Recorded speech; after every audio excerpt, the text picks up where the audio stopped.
أعوذ بالله من الشيطان الرجيم بسم الله الرحمن الرحيم الحمد لله الذي جعل الحمد مفتاحا لذكره وسببا للمزيد من فضله ودليلا على آلائه وعظمته ثم الصلاة والسلام على عبده وأمين وحيه وخاتم رسله سيدنا ومولانا أبي القاسم محمد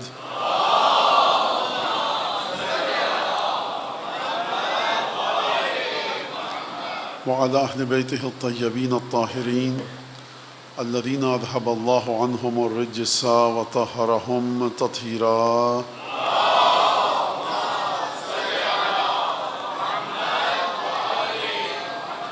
واللعن الدائم على أعدائهم أجمعين أما بعد فقد قال الله الحكيم في كتابه المجيد أعوذ بالله من الشيطان الرجيم قل الله ثم ذرهم في خوضهم يلعبون آیت آپ کے سامنے مسلسل جو تلاوت کی جا رہی ہے کہ حبیب ان سے کہہ دو کہ اللہ اور اس کے بعد چھوڑ دو یہ اپنے لغویات میں فضول کاموں میں غلط کام جیسے کر رہے ہیں، وہ کام کہ جن کی کوئی حیثیت نہیں ہے، وہ کام نہ دنیا کا فائدہ ہے نہ آخرت کا، اس میں ان کو چھوڑ دو، ڈوب جائیں، اسی میں غوطہ زن رہیں، غوطہ ور رہیں اور اسی میں تیرتے رہیں، چلتے پھرتے رہیں، چھوڑ دو کم کو اللہ اور پھر اس کے بعد اپنا کام کرو۔ یہ تشریح ایک لفظی اپنی طرف سے۔ اس آیت سے پہلے والے جو الفاظ ہیں وہ میں آپ کے سامنے پڑھوں اور بات کو پھر اپنی آگے بڑھاؤں۔ یہ جو آیت ہے، اس آیت کا آخری ٹکڑا ہے جو میں نے آپ کے سامنے آج تک تلاوت کیا، قل اللہ ثم ذرہم فی خوضہم یلعبون۔ اس لہن کی، اس لب و لہجے کی، اس تیور کی، اس انداز کی اور یہ ڈکشن جو ہے، یہ قرآن میں میری ناقص رائے کے مطابق شاید یہی ایک آیت ہو کہ جس میں خدا اس طرح سے گفتگو فرما رہا ہے۔ یعنی کیا مطلب؟ یعنی وہ پیغمبر کہ جس کو خدا نے ہدایت کے لیے بھیجا، وہ پیغمبر کہ جو رحمت للعالمین ہے، وہ پیغمبر کہ جو جہنم سے نجات دلانے کے لیے آیا ہے، وہ پیغمبر جو بشیر ہے، سراج منیر ہے، نذیر ہے، رحمت للعالمین ہے۔ اس پیغمبر کے ساتھ بھی کوئی ایک مرحلہ، ایک مرتبہ ایسا آتا ہے کہ جب خدا اپنے حبیب کو حکم دیتا ہے کہ حبیب اب یہ اس لائق بھی نہیں ہے کہ تم ان سے گفتگو کرو، چھوڑ دو ان کو، جانے دو جہنم میں۔ اور یہ وہی لفظ ہے جو آپ کہتے ہیں ارے حضور مٹی ڈالیے، جائیں جہنم میں، بھاڑ میں جائیں، جو ہمارے اردو میں مختلف الفاظ ہیں۔ یعنی آپ ذرا سوچئے کہ کون سا ایسا مرحلہ ہوگا کہ جب خدا یہ فرما رہا ہے کہ حبیب اب ان سے گفتگو مت کرو، تم رحمت للعالمین ہو، خدا کی رحمت کے امین ہو، لیکن اس کے باوجود یہ اس لائق نہیں کہ تم ان سے گفتگو کرو، لہٰذا ذرہم فی خوضہم یلعبون، ان کو ان کے باطل خیالات میں ڈوبا رہنے دو، غوطہ رہنے دو، یہ ڈائیو لگا چکے ہیں، ڈوب رہے ہیں، جو کرنا ہے کرنے دو۔ تو اس کا مطلب کیا ہوا؟ اس کا مطلب یہ نہیں ہے یہاں پر کہ خدا حبیب کو اپنے اختیار دے رہا ہے کہ ہمارا تو مشورہ یہ ہے کہ تم نہ کرو۔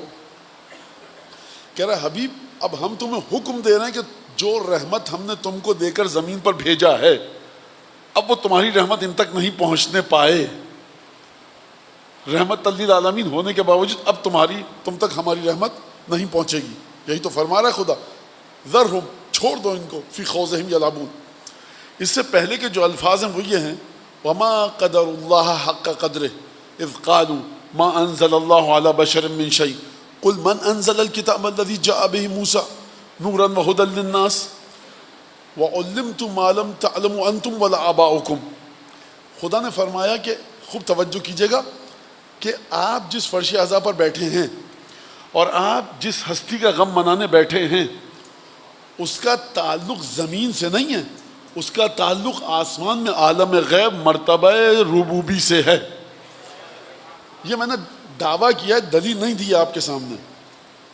فرمایا خدا نے کہ انہوں نے خدا کی قدر نہ کی، وما قدر اللہ حق قدر۔ قدر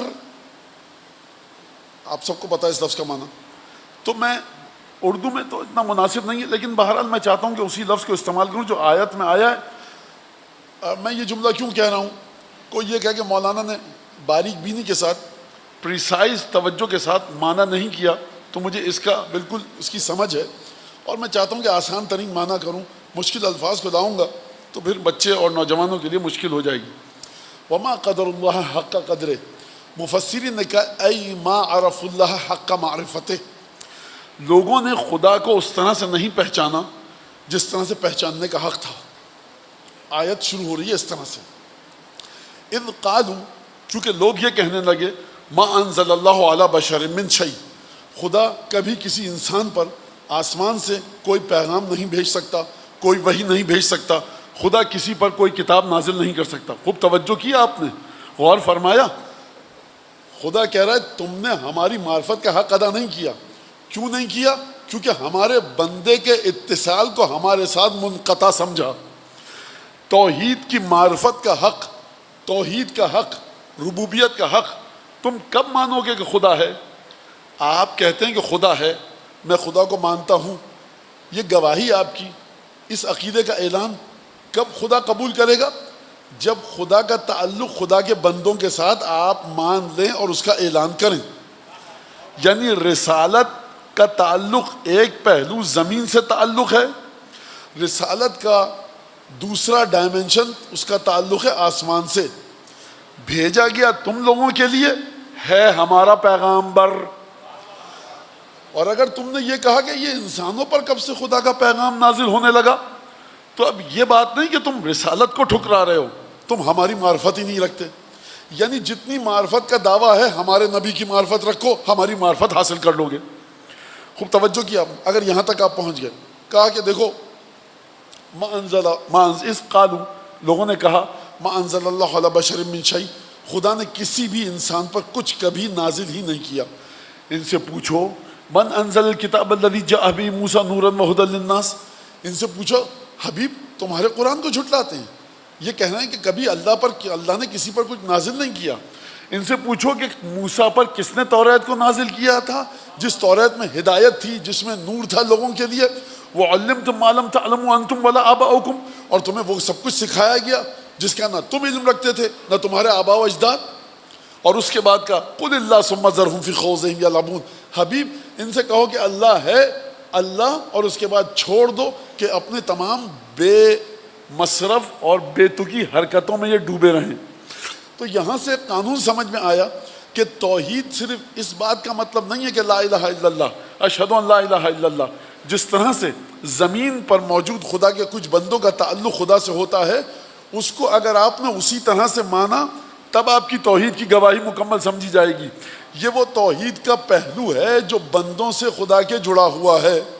بھائی ہم تو نہیں مان رہے رسول خدا کو، خدا کو مانتے ہیں، خدا کیسا ہے، رحیم ہے، کریم ہے، قدیر ہے، عزیز ہے، جبار ہے، مالک الملک ہے، صاحب جبروت ہے، ذی الجلال والاکرام ہے، جتنے نام ہیں آپ خدا کے لیتے رہیے۔ بس اسی لیے تو آئے تھے رسول خدا، بات ختم ہو گئی۔ اب رسول خدا کو ماننے کا کیا فائدہ؟ مانتے رہیے رسول خدا کو۔ جیسے ہی آپ کے ذہن میں یہ عقیدہ آیا کہ اس رسول کا تعلق بس یہاں تک تھا، اب اس کے بعد خدا سے تعلق نہیں ہے، آپ کی توحید آپ کے منہ پر ماری جائے گی۔ اب یہاں پر جب یہ بات آ گئی کہ اس تعلق کو سمجھیے، تو وہ تعلق کہاں تک چلا؟ خوب توجہ کیجیے گا آپ۔ خشک ہو رہی ہے گفتگو، برداشت کیجیے، اس کے علاوہ میں کچھ کر نہیں سکتا بھائی میرے، میں بہت معافی چاہتا ہوں۔ جتنا تھوڑا بہت، بہرحال آپ مجھ سے کہیں زیادہ آپ کو ثواب مل رہا ہے، مجھ سے کہیں زیادہ، کیونکہ آپ اپنا پورا دن گزار کے یہاں آئے ہیں، اور ظاہر سی بات ہے کہ جو گرفتاریاں، پریشانیاں، مشکلات آپ کے ساتھ ہیں، کاروبار زندگی ہے، وہ ہم اس طرح سے نہیں ہیں۔ بہرحال خدا کو علم ہے ان تمام چیزوں کا، تو میں آپ کا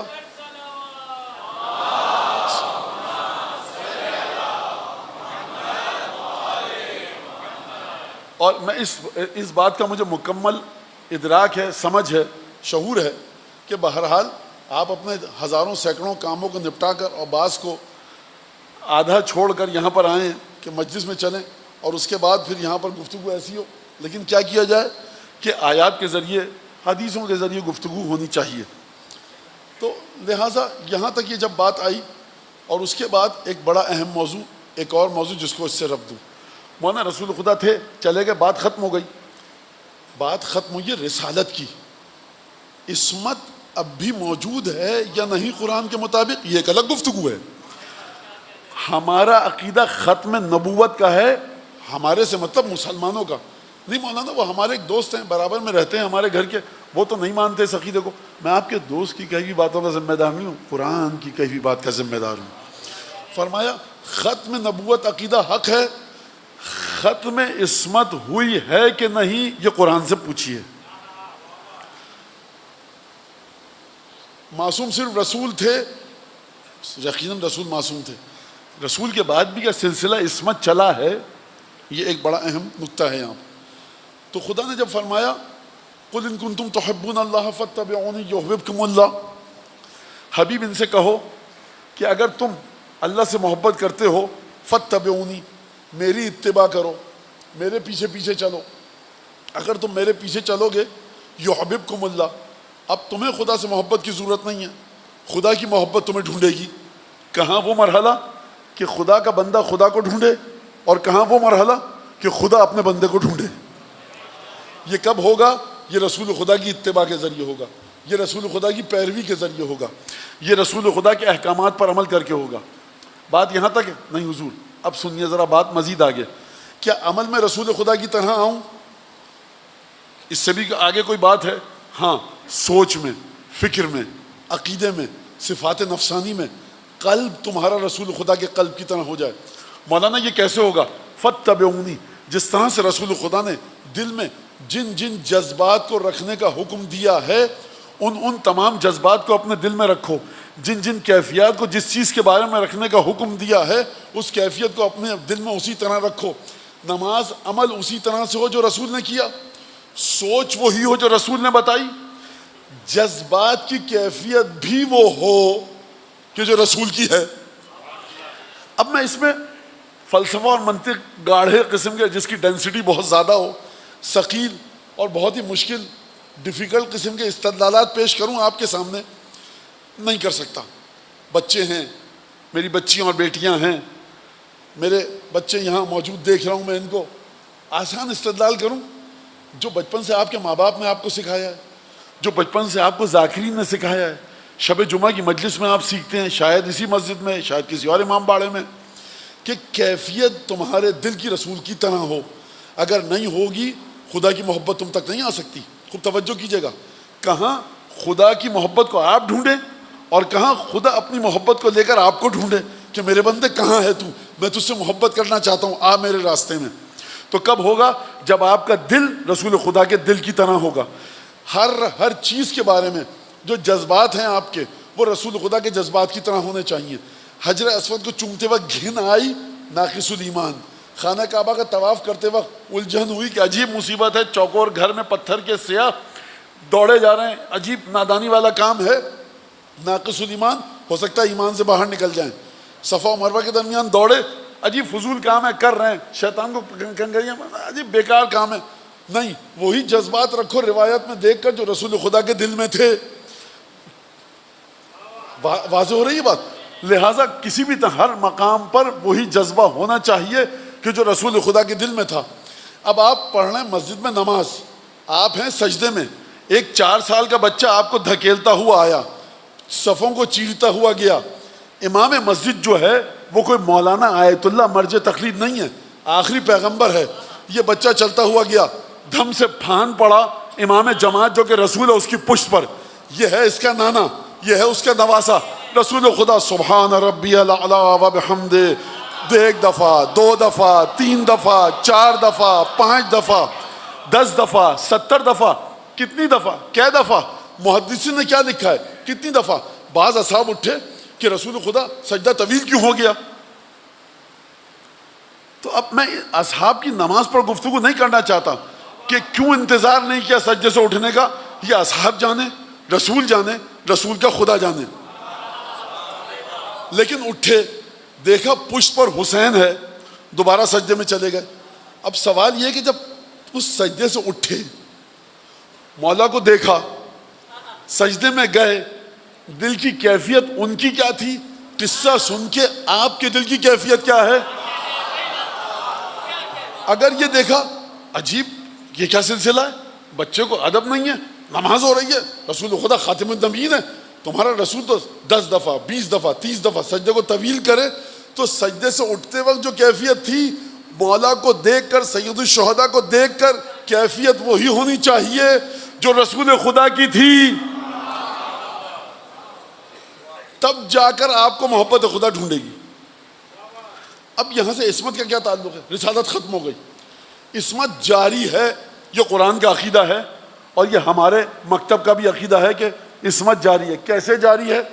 سرکار خدا نے فرمایا ان کنتم تحبون اللہ فاتبعونی یحببکم اللہ، اگر تم اتباع کرو گے رسول کی تو اب تمہیں محبت کرنے کی ضرورت نہیں ہے، خدا تم سے محبت کرے گا۔ یحببکم اللہ ویغفر لکم ذنوبکم، اور تمہارے سارے گناہ معاف کر دے گا۔ اس کا مطلب یہ ہے اگر کوئی مکمل طریقے سے تأسی، اتباع، پیروی رسول پر آ جائے، صرف عمل کی حد تک نہیں، افکار، سوچ، عقائد کی حد تک، دل کے جذبات رسول خدا کے جذبات کی طرح ہوں۔ بریدہ اسلمی صحابی ہیں، یمن سے واپس آ رہے ہیں، جناب امیر ساتھ ہیں، ساتھ میں کون ہے؟ جناب امیر۔ جناب امیر نے مال غنیمت میں سے کچھ سامان اٹھا لیا، استعمال کیا نہیں کیا، کیا ہوا یہ مولا جانے۔ بریدہ کہتے ہیں مجھے اسلمی کہ مجھے یہ بری لگی بات، بھائی ہم بھی صحابی تم بھی صحابی، اب کوئی بتائے کہ آپ کون سے صحابی، یہ کون سا صحابی؟ آپ کی وہ حیثیت نہیں ہے، اب کسی کی بھی وہ حیثیت جناب سوائے رسول خدا کے کوئی بھی کائنات میں جناب امیر سے افضل نہیں ہے۔ جی صحیح سن آپ، میں دوبارہ نہیں دہراؤں گا، بس سن دیجیے اس جملے۔ اچھا، آئے رسول خدا کے پاس گئے، یا رسول اللہ چہرے پر ناراضگی کے آثار، یہ کیا کام کیا علی نے؟ جناب رسالت مآب نے بڑے سخت اور کڑے اور کڑوے لہجے میں، لگتا مجھے یہ ہے کہ سمجھایا کہ علی بن ابی طالب کا اس سے بھی کہیں حق زیادہ ہے۔ فرمایا کہ جب میں حجرے میں داخل ہوا تھا تو علی کے بارے میں جذبات کچھ اور تھے، جب نکلا ہوں تو علی سے محبت لے کر نکلا ہوں۔ کیا مطلب؟ یہ ہے وہ منزل کہ جس کے بعد خدا کی محبت آپ کو ڈھونڈے گی۔ ایک دفعہ آپ نے دیکھ لیا کہ رسول خدا جناب امیر المومنین کے بارے میں یہ جذبات رکھتے ہیں، فوراً اپنے جذبات کو تبدیل کرو، نفرت سے، بغض اور کینے سے، حسد سے، میل سے، برائی سے تبدیل کرو۔ کس میں تبدیل کرو؟ محبت میں، حب میں، ولا میں۔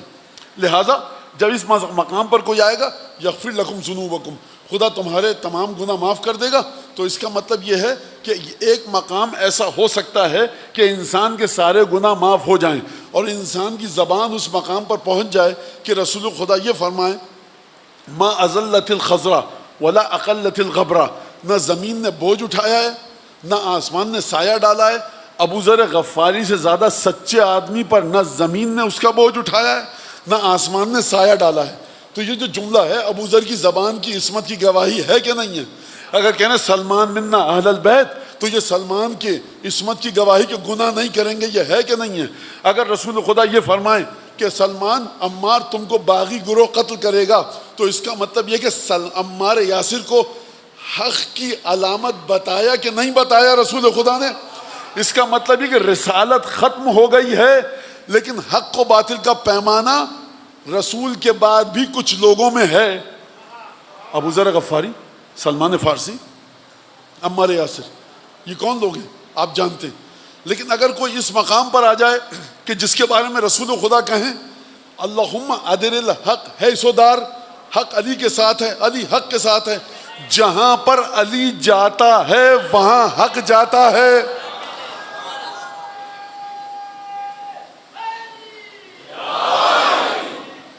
لہٰذا اس کا مطلب یہ ہوا کہ جناب امیر المومنین کی ذات وہ ہے کہ کئی دفعہ پہلے بھی آپ کے سامنے پیش کر چکا، آپ حق کے پیچھے چلتے ہیں، حق جناب امیر کے پیچھے چلتا ہے۔ اس کا مطلب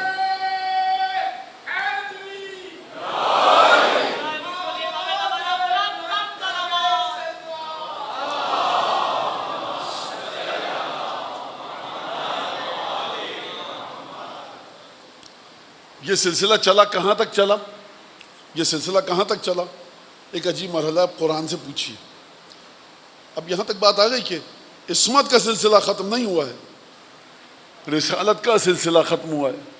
اور عصمت اب بچوں کے لیے کمپیریٹیولی، ریلیٹیولی، نسبتاً عصمت آپ کے سامنے میں نے بیان کیا کہ سلمان، عمار ابو ذر، یہ ہستیاں کس مقام پر ہیں. اب جب عصمت پر آ گئیں، اس معنوں میں جو میں آپ کے سامنے پیش کر رہا ہوں، میں یہ نہیں کہہ رہا 14 معصومین میں ہیں، نہیں، معصوم 14 ہی ہیں، لیکن جس لحاظ سے پاکیزگی و طہارت ہے. جب ابو ذر کے بارے میں جملہ کہہ دیا تو ابو ذر کی زبان کی گواہی دے دی کہ نہیں لی گواہی زبان ابو ذر کی، لسان ابو ذر کی. سلمان کے بارے میں جب یہ کہا کہ منا اہل البیت، اس کا مطلب ہے کہ اہل بیت سے ایک تعلق ہے کہ ہم میں سے ہے. واحد کام جو جناب امیر نے کیا ہے تمام اصحاب کے ساتھ، کسی کے ساتھ نہیں کیا، جو کام سلمان فارسی کے ساتھ کیا باعجاز امامت معجزے کے ذریعے. گئے ہیں مدائن، کفن دفن، نماز جنازہ یقینی تو قدر متعین نماز جنازہ پڑھا کر واپس آئے ہیں. یہ معمولی چیز نہیں ہے، یہ بالکل بھی معمولی چیز نہیں ہے. عجیب مرحلہ ہے کہ سلمان کی نماز کوئی اور نہیں پڑھائے گا، ہم پڑھائیں گے. یعنی مجھے نہیں سمجھ میں آتا میں کیسے اس بات کو آپ تک پہنچاؤں. خیر، جب ان ہستیوں کا مرتبہ یہاں تک پہنچ گیا تو اب ان کا ذکر خدا، قرآن مجید اور رفعت ذکر، اب یہ جب ذکر کریں گے تو کس مقام پر ہوگا؟ اب یہ جب خدا کو یاد کریں گے تو کس مقام پر ہوگا؟ اور جب یہ خدا کے بارے میں گفتگو کریں گے تو کس مقام پر گفتگو کریں گے؟ یہ ایک سوال ہے. تو اس بات کو سمجھنے کے لیے ایک آیت کو سن لیجئے. قل ما یعبؤ بکم ربی لولا دعاؤکم. حبیب ان سے کہو کہ اگر تم لوگوں کی دعائیں نہ ہوتی تو خدا تم پر کوئی توجہ نہیں کرتا. خدا کیا کرے گا؟ تمہارا حیثیت نہیں ہے تمہاری کوئی. اگر خدا کی نگاہوں میں ہم بندگان خدا کی حیثیت ہے تو اس وجہ سے کہ ہم دعا کرتے ہیں. خوب توجہ کریں اس بات پر. آپ سب دعا کرتے ہیں، خدا آپ کی طرف توجہ کرتا ہے. آپ کے گھر میں بچے ہیں، بچیاں ہیں، بیٹیاں ہیں، بیٹے ہیں، بزرگ ہیں، خواتین ہیں، مرد ہیں، وہ دعا کرتے ہیں، مناجات کرتے ہیں، خدا آپ کی جانب توجہ کرتا ہے. یہ قرآن مجید کا اعلان ہے. ما یعبؤ بکم ربی لولا دعاؤکم. حبیب ان کو بتاؤ کہ جو ہم توجہ کرتے ہیں دعاؤں کی وجہ سے کرتے ہیں. تو اب یہ جو کس کی دعاؤں کی وجہ سے؟ بھائی جتنا میرے وجود میں رسول خدا کے وجود کے ساتھ، جتنا میرا لیول آف ایگزسٹنس رسول خدا کے لیول آف ایگزسٹنس سے جڑا رہے گا، جتنی میری روح رسول خدا کی روح سے جڑی رہے گی، اتنا ہی زیادہ میری دعا کے بعد خدا مجھ پر اپنی عنایتیں کرے گا. اس میں کوئی شک نہیں ہے نا؟ جتنی آپ کی روح جڑی ہوئی ہے رسول خدا سے، بڑی شدت کے ساتھ، طاقت کے ساتھ، مضبوطی کے ساتھ جڑی ہوئی ہے، اتنا ہی زیادہ خدا آپ پر نگاہ کرے گا. اب اگر کسی کے بارے میں رسول خدا یہ فرمائیں کہ تمام اہل تسنن اور اہل تشیع، شیعہ سنی، تمام علماء نے اس کو نقل کیا ہو، المہدی من ولدی، جو مہدی 12واں آئے گا میرا خلیفہ، وہ میری اولاد میں سے ہوگا، اسمہ اسمی، اس کا نام میرے نام کی طرح ہوگا، خلقہ خلقی، اس کا اخلاق، اس کی رفتار، اس کی مورل ویلیوز، اس کی ذات کی خصوصیات میری ذات کی طرح ہوں گی. نہیں کہا، فرمایا اس کا اخلاق میرا اخلاق ہے. یعنی ہو بہو میں وہ ہوں، وہ میں ہے. اب اس کا مطلب یہ ہے کہ اس دور میں اگر آپ کی جانب خدا توجہ کر رہا ہے تو کس کے صدقے میں کر رہا ہے؟ اس ہستی کے صدقے میں کہ جو عالم غیب میں ہے. جب وہ ہستی جو عالم غیب میں ہو ظہور کرے گی. آج مجھے نہیں پتا آج ہمارا آقا اور مولا 12واں کس جگہ پر نماز شب کے وقت پہ ہوں گے. کربلا میں ہوں گے، نجف میں ہوں گے، شمالی امریکہ میں ہوں گے، مشہد میں ہوں گے، دمشق میں ہوں گے، بی بی زینب کے روضے کے پاس، مجھے نہیں پتا. لیکن آج جب مولا دعا کریں گے، اور ہر روز جو مولا دعا کرتے ہیں، تو کون کون اس میں شامل ہوگا، کون کون شامل نہیں ہوگا. اگر قانون عمومی جنرل لا آپ نے ایکسٹریکٹ کیا، قرآن سے نکالا کہ تم جتنا زیادہ تمہاری روح کا تعلق رسول خدا کے ساتھ ہوگا اور تم جتنا زیادہ گڑ گڑا کر دعا کرو گے، خدا اتنی توجہ تمہاری طرف کرے گا.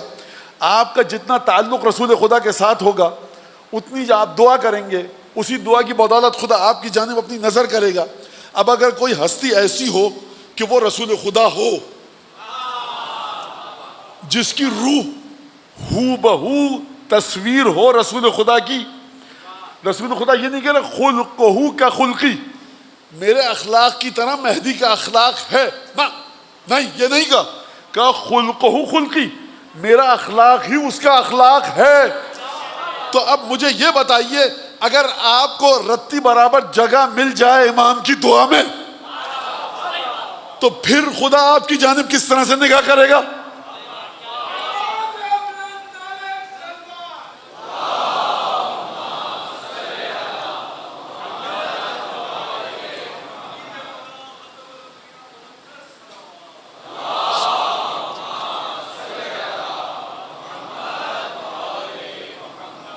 اسی لیے جو ہمارے علماء فرماتے ہیں کوشش کرو کہ امام عصر کی دعاؤں میں آ سکو۔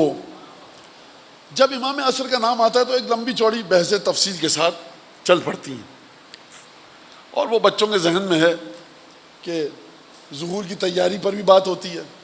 دیکھیے ایک بات بتا دوں، ظہور کی تیاری آپ کو جو کرنی ہے اس میں کہیں بھی یہ چیز نہیں ہے کہ آپ جا کر کمپیوٹر سیکھیے، آپ جا کر ڈگریاں لیجئے، آپ جا کر ہوائی جہاز اڑانا سیکھیے۔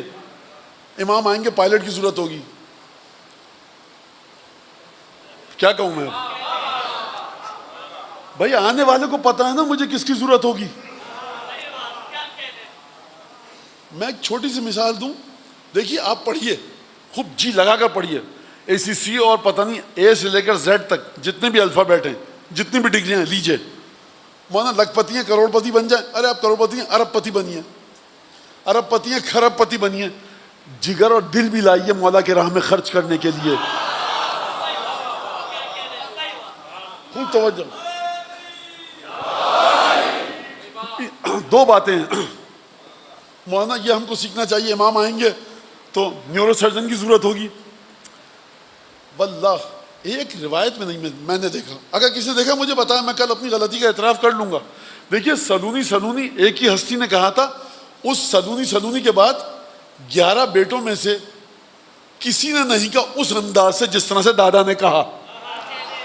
تو میں سلونی کا دعویٰ تو کر کے جہنمی ہونا نہیں چاہتا۔ تو بات یہ ہے کہ بچے سنیں اس بات کو، پڑھیے اچھی طرح سے پڑھیے، ڈاکٹر انجینئر پروفیسر لیکچرر جو کام کرنا ہے کیجئے، لیکن خدا کے لیے مت کیجئے کہ ہم جب ڈاکٹر بنیں گے امام کی خدمت کریں گے، اس وقت کیا ہوگا کسی کو کچھ نہیں پتا۔ ایک تو بات یہ، ظہور کی تیاری آپ کریے، ظہور کے رستے کو ہموار کیجئے، وہ کام کیجئے جو روایات میں آیا ہے۔ میں بھی کہوں، کوئی مولانا کہے کہ دیکھیے آپ یہ کام نہیں کریں گے ظہور نہیں ہوگا، تو کہیے روایت میں دکھا دیجئے، کھنگال ڈالیے کتابوں کو غیبت امام زمانہ کی، ظہور کی، ان میں کہیں پر یہ نہیں ملتا کہ آپ ظہور کے رستے کو ہموار کریں گے۔ یہ امر الہی ہے، اگر خدا چاہے گا لو لم یبقى من عمر الدنیا الا یوم واحد، معصوم فرماتے ہیں اگر دنیا کی عمر میں ایک دن بھی باقی رہ گیا ہو، اب مومنین پریشان کہ ظہور نہیں ہوا، لطول اللہ ذلک اليوم، خدا اس 24 گھنٹے کے ایک دن کو اتنا طویل کرے گا کہ اسی ایک دن میں سب کا سب کچھ ہوگا۔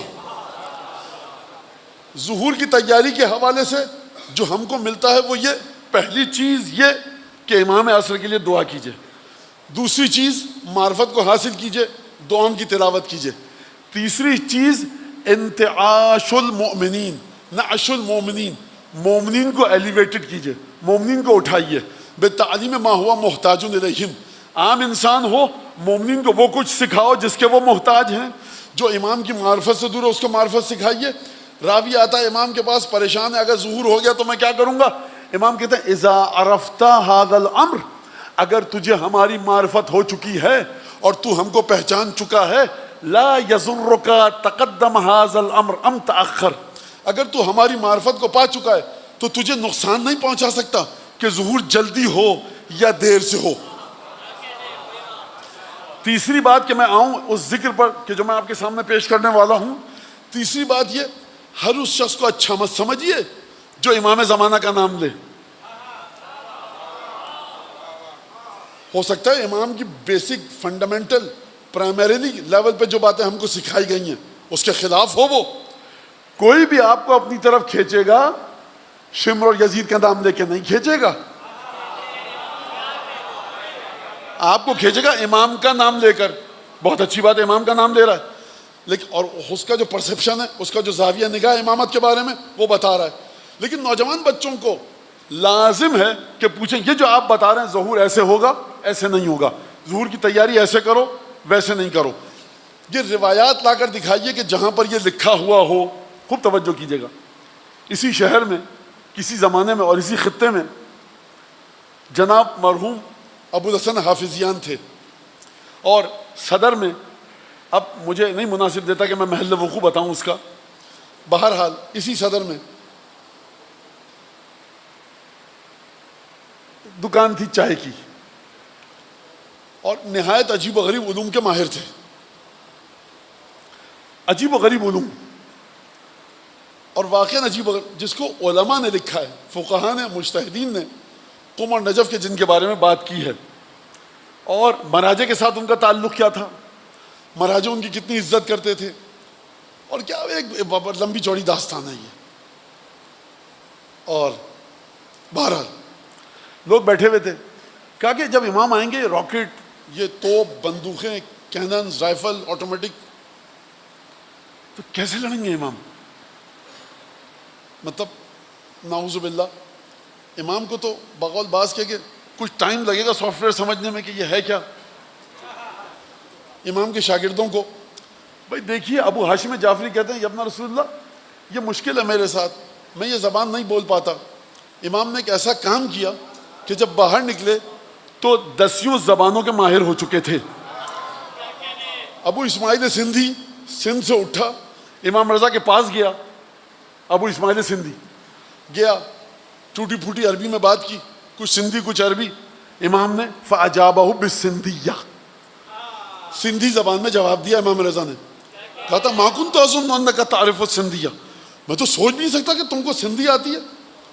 ساتویں امام کے ساتھ بھی یہ مرحلہ ہوا، میں سوچ بھی نہیں سکتا کہ آپ کو رومی زبان آتی ہے.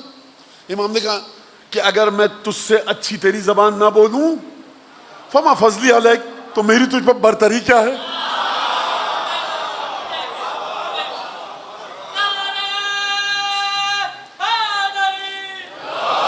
اگر میں تجھ سے، اب میں یہ میرا جو، اگر میں تجھ سے اچھی سندھی نہ بولوں تو پھر حجت خدا کس بات کی؟ انٹرپریٹر کی ضرورت پڑتی ہے مولانا صاحبان کو، علماء کو، فقہا کو. امام وقت، امام اصل ضمیروں کا حال جانتے ہیں، لہذا یہ بات تو امام کو گفتگو ہوئی کہ توپ اور ٹینک اور بندوقیں اور یہ کیا ہوگا. قبلہ نے کوئی جواب نہیں دیا. ایک کیل اٹھائی، کیل پر دعا پڑی، خادم سے کہا سامنے سڑک پہ ٹھوک کے آ جاؤ. وہ بھی بیچارہ گیا، اس نے ہتھوڑی دی اور ٹھوک کے آ گیا، سڑک سے ذرا ہٹ کے، سڑک پہ نہیں، سڑک سے دور. اب لوگوں نے دیکھا، کھڑکی سے دیکھا جو دائیں سے بائیں گاڑیاں جا رہی تھیں وہ دائیں طرف ہی رک گئیں، اور جو بائیں سے دائیں جا رہی تھیں وہ بائیں طرف ہی رک گئیں. یعنی وہ جو کیل جہاں ٹھکی تھی اور گاڑی گئی تھی، انویزیبل اس کا ایک میگنیٹک فیلڈ تھی. اگر بچوں سے کہوں تو ادھر کی گاڑی کراس کر کے ادھر نہیں جا پا رہی ہے، ادھر کی گاڑی کراس کر کے ادھر نہیں جا پا رہی ہے. کہا کہ اچھا جاؤ اب کیل اکھاڑ کے لے آؤ. اور کیل اکھاڑ کے لے آیا. جیسی کیل اکھاڑ کے لایا، گاڑیاں سٹارٹ ہوئی اور چل پڑی. کہا کہ میری کچھ اوقات نہیں ہے، حجت خدا کے مقابلے میں حیثیت نہیں ہے میری. جب میں یہ کر سکتا ہوں سوچو وہ کیا کرے گا. لہٰذا خوب توجہ کیجیے، امام کو آپ بشری تقاضوں کے مطابق مت سمجھیے.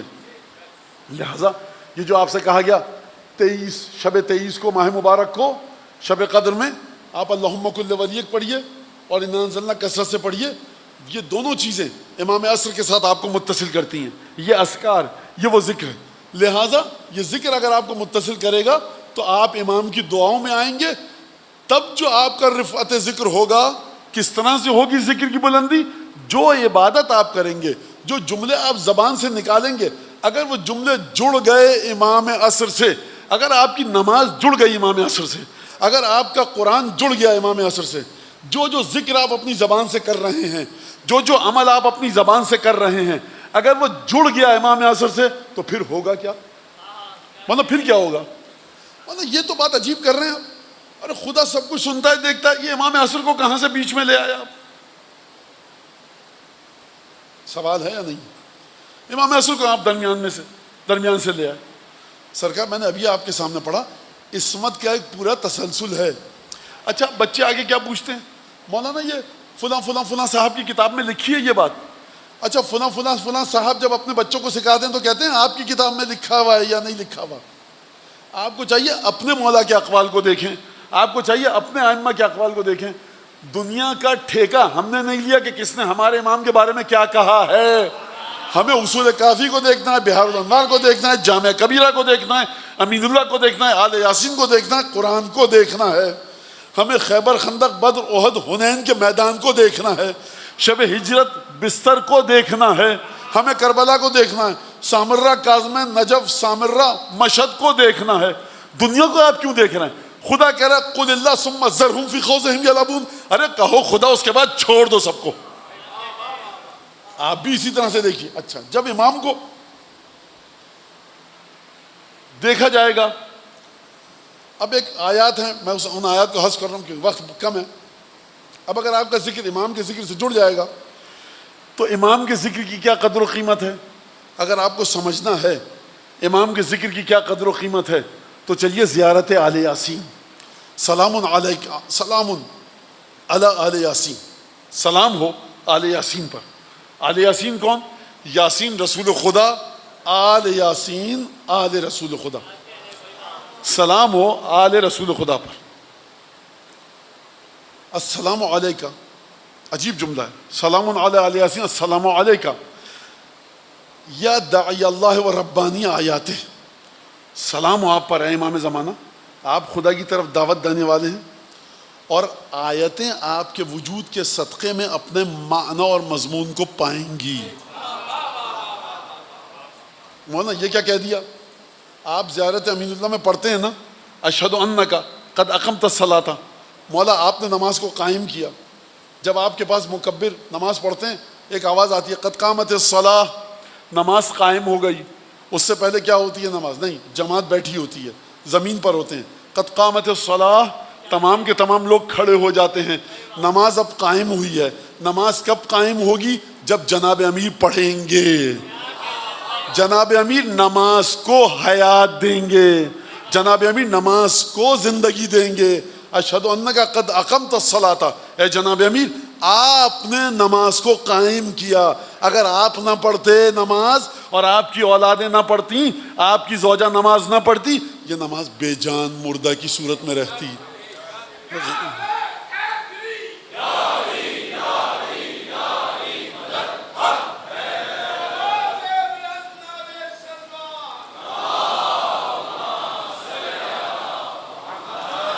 السلام علیکہ داعی اللہ و ربانی آیات، السلام علیکہ دیان دین اللہ۔ مولا آپ وہ ہیں جو دین خدا کا حساب آپ لیں گے، آپ کا عمل جتنا بھی جائے گا وہ امام زمانہ کے ذریعے جائے گا۔ السلام علیکہ یا خلیفۃ اللہ و ناصر حق ہی، اے امام آپ خدا کے جانشین ہیں زمین پر۔ غور فرمائیے گا، رسول خدا کے بھی جانشین ہیں، امام عسکری کے بھی جانشین ہیں، لیکن خدا کے در یہ 12 کے 12 امام رسول خدا خدا کے جانشین ہیں خدا کی زمین پر۔ خلیفۃ اللہ و ناصر حق ہی، اور آپ خدا کے حق کو چھین کر اس کے مقام پر لانے میں مدد کریں گے، خدا کے دین کی مدد کریں گے۔ السلام علیکہ یا دلیل ارادتہ، اے مولا امام زمانہ آپ خدا کے ارادے کی علامت ہیں۔ خدا کا ارادہ کہاں پر ہے؟ کس کے پاس ہے؟ امام عصر کے پاس ہے۔ تو مولانا ہم کو تو نہیں دکھ رہا کہ امام عصر کے پاس کون سا ارادہ ہے۔ یہ عقیدہ رکھو کافی ہے۔ آپ نے جنت کو دیکھا ہے؟ نہیں۔ جہنم کو دیکھا ہے؟ نہیں۔ رسول خدا پر فرشتوں کو نازل ہوتے ہوئے دیکھا ہے؟ نہیں دیکھا۔ تو گواہی کیوں دیتے ہیں کہ جنت حق ہے، جہنم حق ہے، رسول خدا حق ہے؟ مولانا اتنا شدید یقین ہے، اپنے وقت کے امام پر بھی اتنا ہی یقین رکھو۔ السلام علیکہ دلیل ارادت، السلام علیکہ خلیفۃ اللہ و ناصر حق ہی، السلام علیکہ یا حجت اللہ و دلیل ارادت ہی، السلام علیکہ حین تصبح و تمسی، سلام ہو آپ پر تمام کے تمام سلام۔ السلام علیکہ یا علم اللہ المسبوب، السلام ہو مولا آپ پر، خدا کا وہ علم ہے آپ جس کو خدا نے زمین پر نچھاور کیا ہے۔ وعدن غیر مکذوب، آپ خدا کا وہ وعدہ ہیں جس کو جھٹلایا نہیں جا سکتا. السلام علیک یا میثاق اللہ الذی اخذہ ووکدہ، اے مولا امام زمانہ آپ خدا کا وہ معاہدہ ہیں، میثاق اللہ الذی اخذہ ووکدہ، جس معاہدے کو خدا نے خود لیا ہے اپنے بندوں سے اور اس پر تاکید بھی کی ہے.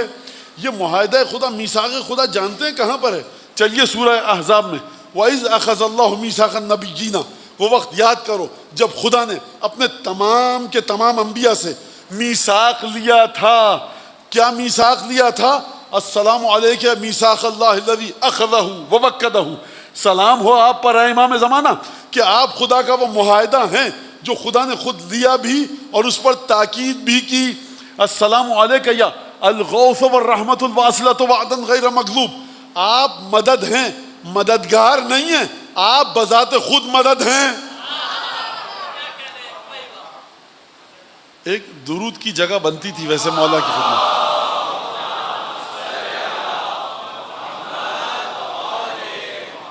اچھا یہ جو اس کو کہا گیا نا زیارت آل یاسین، یہ تو امام کی شان ہے، امام کا طور طریقہ ہے. ہم جیسا آدمی اگر کہے گا، مجھ جیسا، تو یہ زیارت تو لگتا ہے کہ تکلفاً کہا جاتا ہے. در حقیقت یہ تڑپ ہے، کسک ہے، ہوک ہے، ہلچل ہے، اظہار عشق ہے امام زمانہ کی بارگاہ میں اپنا. یہ بات ہی دوسری ہو رہی ہے.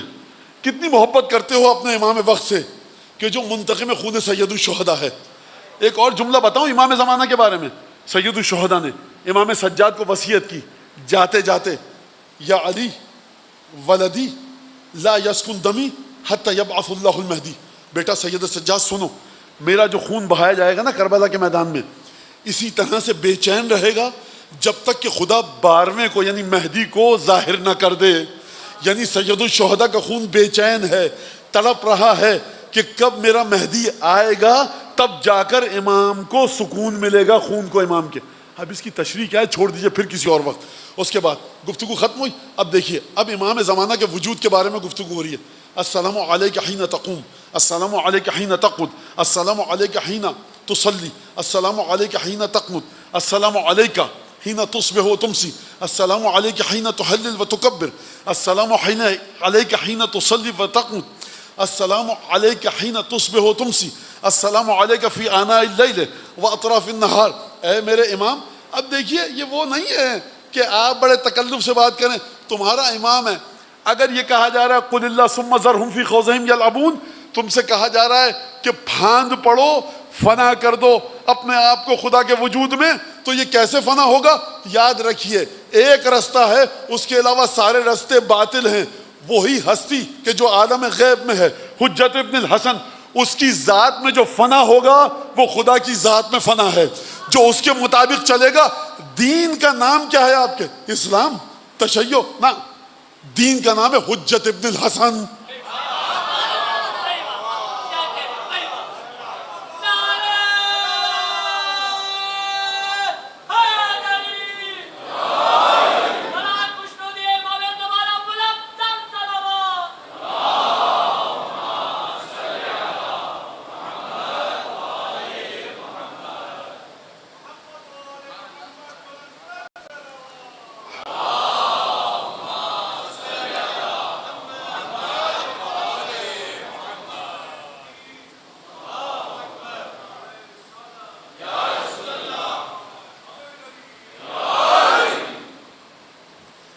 لہذا السلام علیکہ حین تصبح و تمسی، السلام مولا آپ پر سلام ہو جب آپ کھڑے ہوتے ہیں، آپ پر سلام ہو جب آپ بیٹھتے ہیں، آپ پر سلام ہو جب آپ نماز پڑھتے ہیں، آپ پر سلام ہو جب آپ قنوت پڑھتے ہیں، آپ پر سلام ہو جب آپ لا الہ الا اللہ کہتے ہیں، آپ پر سلام ہو کہ جب آپ سبحان اللہ کہتے ہیں، آپ پر سلام ہو کہ جب آپ لا الہ الا اللہ، آپ پر سلام ہو کہ جب آپ تحمد و الحمدللہ کہتے ہیں، آپ پر سلام ہو جب آپ استغفر اللہ کہتے ہیں.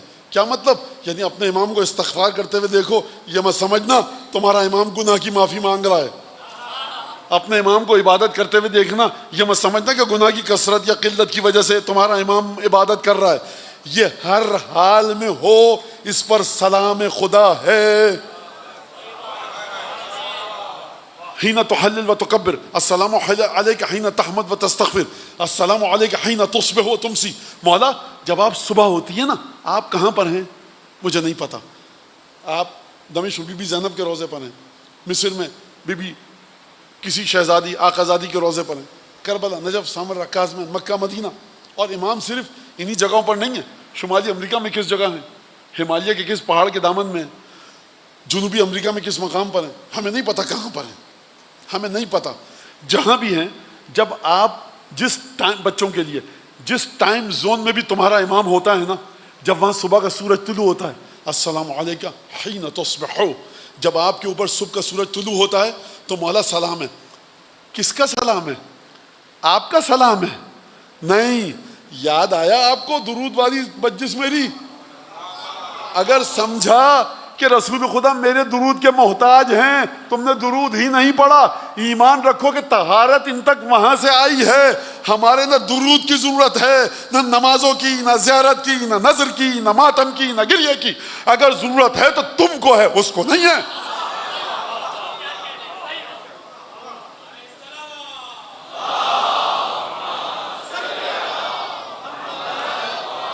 لہذا سنیے اس بات کو، جب آپ صبح ہوتی ہے، السلام علیکہ فی آناء اللیل و اطراف النہار، رات کو جتنے پہروں میں، رات کے ٹائم کو جتنے چھوٹے سے چھوٹے حصوں میں تقسیم کیا جائے، مولا آپ پر سلام ہے۔ دن کے حصوں کو جتنا تقسیم کیا جائے چھوٹے سے چھوٹے حصوں میں، آپ پر سلام ہے۔ سارے سلام ہو گئے نا؟ نہیں، اگلا جملہ سنیے، السلام علیکہ بجوامع السلام۔ مولا سلام ایک ہے، لیکن اس کے جتنے کلرز ہیں نا، اس کے جتنے ڈائمنشن ہیں، جو تصور ہم کر سکتے ہیں، جو نہیں کر سکتے، وہ سب کا سب آپ کی ذات پر نثار ہے۔ لہذا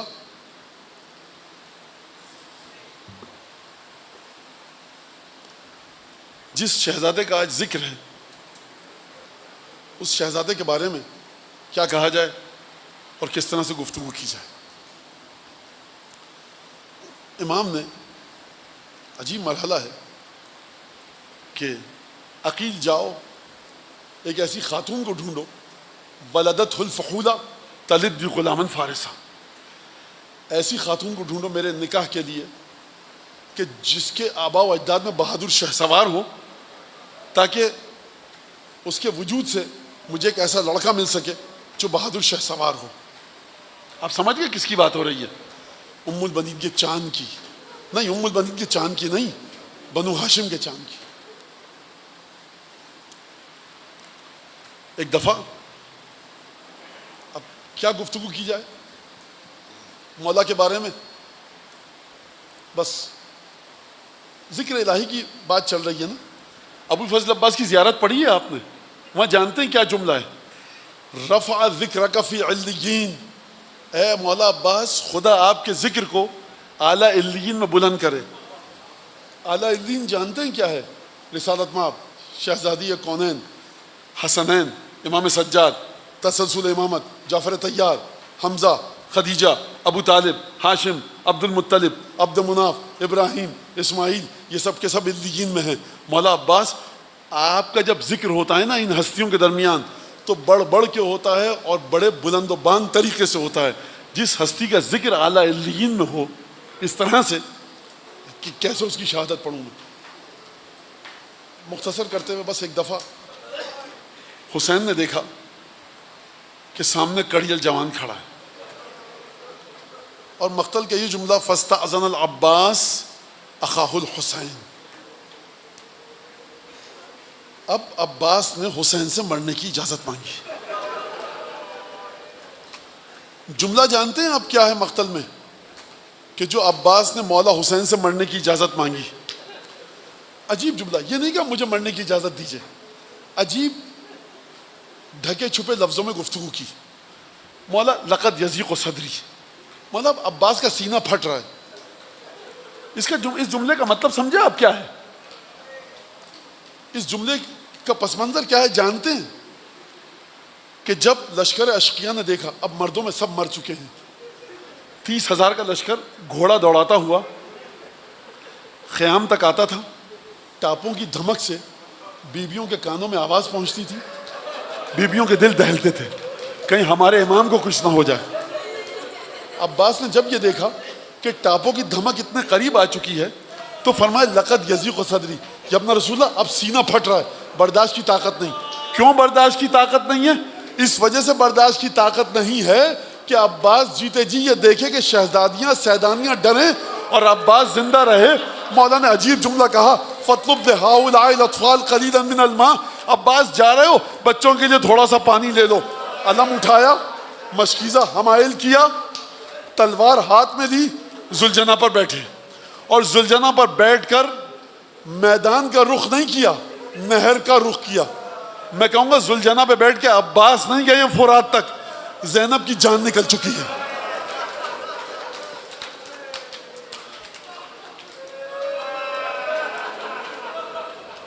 بچے مقاتل کے مطابق دروازے خیمہ پر آ گئے اور بعض بھتیجیوں نے کہا کہ بچوں دروازے خیمہ پر آ جاؤ، میرا چچا بہت بہادر ہے، ابھی پانی لے کر آئے گا. بچے دروازے خیمہ پر انتظار کر رہے ہیں. دیکھیے قاسم نے ازرق شامی کے پہلوانوں کو، بیٹوں کو بلایا، ایک ایک پہلوان کو بلایا. قاسم نے جنگ کی ہے، علی اکبر نے جنگ کی ہے پہلوانوں کو بلا کر. عباس نے کام نہیں کیا. کیوں؟ مولا کا حکم تھا سیدھے جاؤ فرات پر پانی لے کر آؤ. چھٹے امام نے فرمایا چچا جان لعنت ہو اس پر جو آپ کے اور فرات کے درمیان حائل ہوا. ایک دفعہ مولا فرات کے کنارے پہنچے، شریعہ میں داخل ہوئے، مشکیزہ بھرا، لشکر کو چیرتے ہوئے گئے.